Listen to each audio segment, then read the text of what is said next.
JK Exam Cracker. मैं हूँ Tanya and all of you know that we have completed adverbs.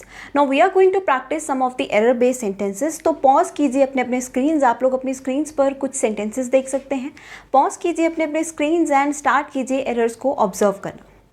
तो चलिए read करते हैं first sentence. So the first sentence is the teacher scolded him always because he rarely reach school on time.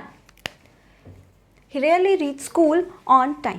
अब मैंने आप लोगों को एडवर्ब्स में बेसिक्स में भी बताया था एंड रूल्स में भी बताया था एडवर्ब ऑफ फ्रीक्वेंसी के बारे में, राइट. एडवर्ब ऑफ फ्रीक्वेंसी हम किसे कहते हैं? वो एडवर्ब जो एक एक्शन की फ्रीक्वेंसी बताता है. एक एक्शन कितनी बार हुआ है, कब कब हुआ है, जो भी ये वर्ड्स बताते हैं उन्हें हम लोग क्या कहते हैं? Adverbs of frequency. तो जल्दी से देखिए कि इस सेंटेंस में एडवर्ब्स ऑफ फ्रीक्वेंसी कहाँ गिवन है. एक तो है ऑलवेज यानी कि हमेशा. रेयरली, रेयरली का मतलब कभी कभी, ना के बराबर होने वाला एक्शन, ठीक है ना, मुश्किल से, राइट. अब यहाँ पर मैंने आप लोगों को बात की थी एडवर्ब ऑफ फ्रीक्वेंसी की पोजीशन के बारे में भी, और मैंने आप लोगों को ये भी बताया था कि एडवर्ब्स ऑफ फ्रीक्वेंसी हमेशा मेन वर्ब, मेन एक्शन से पहले लगते हैं, बताया था. अब स्टार्ट कीजिए यहाँ पर पोजीशन देखना कि पोजीशन इन एडवर्ब्स की सही है या नहीं. बात करूँ रेयरली की. रेयरली का मतलब क्या है? ना के बराबर, मुश्किल से. रेयरली रीच्ड क्या है? मेन वर्ब, उससे पहले दिया गया है, दैट मीन्स यहाँ पर इसकी पोजीशन सही है. अब बात करते हैं ऑलवेज की. यहाँ पर टीचर का एक्शन क्या है? स्कोल्डेड. लेकिन एडवर्ब ऑफ फ्रीक्वेंसी किसके बाद दिया गया है? ऑब्जेक्ट के बाद में. तो मैंने आप लोगों को बताया था ये मेन वर्ब से पहले लगता है. तो ऑलवेज को आप यहाँ से रिप्लेस करेंगे और यहाँ पर प्लेस करेंगे, ठीक है. तो सेंटेंस क्या होगा? The teacher always scolded him because he rarely reached school on time. So this is the correct sentence. अब देखते हैं second sentence. So the second sentence is it is a common misconception that every policeman badly behaves with the citizens. अब ये particular rule भी position से related ही है. अब हमने पढ़ा था adverb of manner के बारे में, right? और adverb of manner की position कहाँ पर होती है? object के बाद में या फिर main verb के बाद में. लेकिन इस particular sentence में देखा जाए तो adverb of manner क्या है? बैडली. एक्शन क्या है? बिहेव्स. लेकिन इस पर्टिकुलर वर्ब से ये पहले लगा है, राइट. तो आपको बैडली को यहाँ से रिप्लेस करके पोजीशन यहाँ पर एडजस्ट करनी है. तो करेक्ट सेंटेंस क्या बनेगा? It is a common misconception that every policeman behaves badly with the citizens. ये यहाँ से लेकर यहाँ पर इसे प्लेस करेंगे तो ये सेंटेंस होगा करेक्ट, ठीक है गाइस. नेक्स्ट सेंटेंस देखते हैं.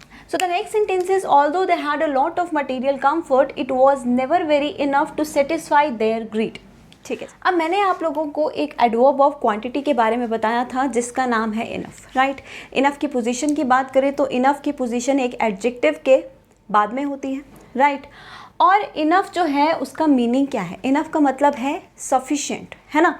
तो अब ये एक क्या है? कंप्लीट एडजेक्टिव है, कंप्लीट वर्ड है. जब मैंने एडजेक्टिव्स भी करवाए थे उसमें भी मैंने आपको कुछ एडजेक्टिव्स ऐसे करवाए थे जो अपने आप में कंप्लीट सेंस रखते हैं. उसमें भी इनफ वर्ड था. अब इनफ वर्ड एज एडवर्ब बात करें तो इसका मतलब तब भी क्या रहता है? सफिशिएंट, है ना. तो यहाँ पर हमें इसके साथ क्वांटिटी बताने वाले वर्ड्स को यूज़ नहीं करना है, ठीक है गाइस. वेरी, मच, टू, ऐसे वर्ड्स इनफ के साथ नहीं लगेंगे. क्यों नहीं लगेंगे? क्योंकि इनफ का मतलब ही है सफिशिएंट. अब सफिशिएंट है तो हम उसकी क्वांटिटी नहीं बता सकते किसी भी सेंटेंस में, ठीक है. तो यहाँ पर वेरी को आप ओमिट करेंगे. Now the next sentence, she took T and said it tested sweetly. अब यहाँ पर बात आती है वर्ब्स ऑफ सेंसेशन की.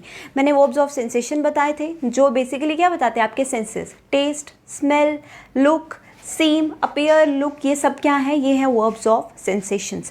और ये भी मैंने आप लोगों को बताया था कि जब भी वर्ब्स ऑफ सेंसेशन का हम यूज़ करते हैं और उसके बाद हमें उसको मॉडिफाई करने के लिए किसी एडवर्ब की ज़रूरत हो तो एडवर्ब्स ऑफ सेंसेशन के साथ हम लोग एडवर्ब्स कभी भी नहीं लगाते. Adverb of manner verb of sensation के साथ नहीं लगता. उसकी जगह हम लोग क्या यूज़ करते हैं? एडजेक्टिव्स. यानी कि वर्ब्स ऑफ सेंसेशन के साथ एडवर्ब्स ऑफ मैनर उसका मैनर बताने के लिए यूज़ नहीं होते. किसका यूज़ किया जाता है? सिर्फ एडजेक्टिव्स का. तो यहाँ पर स्वीटली को ओमिट करेंगे आप लोग और उसकी जगह पर स्वीट लिखेंगे. तो करेक्ट सेंटेंस क्या होगा? She took T and said it tested sweet, ठीक है. Now the fifth sentence, I didn't know hardly anyone in the city and so felt lonely. अब यहाँ पर एडवर्ब है हार्डली, हार्डली का मतलब, स्कार्सली का मतलब, रेयरली का मतलब, बेयरली का मतलब, ये सारे, सेल्डम भी है इसी में, ये सभी वर्ड्स मैंने आपको बताए थे, इन्हें कहा जाता है सेमी नेगेटिव वर्ड्स, राइट। और इन्हें सेमी नेगेटिव वर्ड्स क्यों कहा जाता है? क्योंकि ये एक सेंटेंस में नेगेटिव सेंस ऑटोमेटिकली लेकर आते हैं, और इनके साथ हम कभी भी कोई भी और नेगेटिव वर्ड का यूज़ नहीं करते, जैसे नो, नॉट, नथिंग, ऐसे वर्ड्स का यूज़ इन एडवर्ब्स के साथ नहीं किया जाता। अब इस पर्टिकुलर सेंटेंस में देखें तो यहाँ पर लिखा गया है I did not know hardly, हमें हार्डली के साथ नॉट जैसे वर्ड्स इस सेंटेंस में नहीं यूज़ करने हैं। तो यहाँ पर आप इस सेंटेंस को कैसे करेक्ट कर सकते हैं? या तो आप हार्डली को ओमिट कर दें, या तो आप नॉट को ओमिट कर दें। तो या तो आप ऐसा कर सकते हैं, आप कुछ ऐसा लिख सकते हैं, I did not know anyone in the city, ठीक है। या फिर आप ऐसा भी लिख सकते हैं, I hardly knew anyone in the city, ठीक है गाइस। तो ये है दो पॉसिबिलिटीज़, दो प्रोबेबिलिटीज़ की जिससे आप इस सेंटेंस को करेक्ट कर सकते हैं। नॉट और हार्डली एक साथ एक सेंटेंस में नहीं आ सकते, ठीक है। Now the next sentence, Siya and Selena are coward girls. अब मैंने कुछ आपको एडवर्ब ऑफ मैनर के एक्सेप्शंस बताए थे, जैसे कॉवर्डली, ठीक है, कॉवर्ड था, उसमें निगार्ड था, देन फ्रेंडली, ये सारे वर्ड्स मैंने आप लोगों को बताए थे। और इन वर्ड्स में मैंने बताया था कि LY वर्ड्स तो हैं, लेकिन फिर भी ये एडवर्ब ऑफ मैनर नहीं है, राइट। जब इन वर्ड्स के साथ हम LY लगाते हैं तो ये बेसिकली क्या होते हैं? ये एडजेक्टिव्स होते हैं, है ना। अब इस पर्टिकुलर सेंटेंस में देखें तो कुछ गर्ल्स को कॉवर्डली कहा गया है। अब यहाँ पर गर्ल्स क्या है? एक नाउन। अब नाउन के बारे में इंफॉर्मेशन देने वाला वर्ड कौन सा होता है? वो होता है एडजेक्टिव। अब एडजेक्टिव है तो कॉवर्ड मैंने आप लोगों को बताया था नाउन है, इसका एडजेक्टिव होगा कॉवर्डली, एंड इसका जब एडवर्ब बनाओगे तो वो होगा इन अ कॉवर्डली मैनर। तो दैट मीन्स यहाँ पर कॉवर्ड नहीं आएगा, यहाँ पर क्या आएगा? कॉवर्डली, क्योंकि as adjective cowardly word use होता है, कॉवर्ड एक नाउन है, ठीक है। Now the next sentence, she is considered as the best dancer in the city. अब यूजेज ऑफ एज भी आप लोगों को एक पर्टिकुलर रूल में बताई गई थी कि एज किन वर्ब्स के साथ यूज़ किया जाता है और किन वर्ब्स के साथ यूज़ नहीं किया जाता। तो कंसीडर मैंने आप लोगों को बताया था, अपॉइंट, इलेक्ट, मेक, चूज़, ये सभी क्या थे? वो वर्ड्स जिनके साथ हम लोग एज को यूज़ नहीं करते हैं। सेंटेंस जब रीड करते हैं हालांकि हमें सही लगता है, लेकिन इनके साथ यूज़ नहीं किया जाता, ठीक है गाइस। तो यहाँ से आपको एज को ओमिट करना और करेक्ट सेंटेंस होगा, she is considered the best dancer in the city, ठीक है। Now the next sentence, he is enough tall to be selected as sub inspector in the Delhi police. अब यहाँ पर एडवर्ब क्या है? इनफ। और इनफ की पोजीशन हम लोगों ने समझी थी।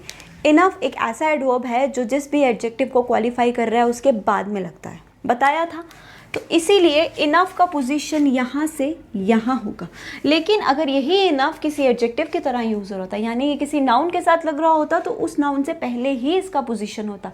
लेकिन यहाँ क्योंकि ये एक एडजेक्टिव यानी कि टॉल, टॉलर, टॉलेस्ट एडजेक्टिव है, उसके साथ लगा है, तो इसका पोजीशन टॉल के बाद में आएगा। तो करेक्ट सेंटेंस क्या होगा? He is tall enough to be selected as sub inspector in Delhi police, ठीक है guys. Now read the next sentence. So the next sentence is Peter sang the song in the bathroom happily.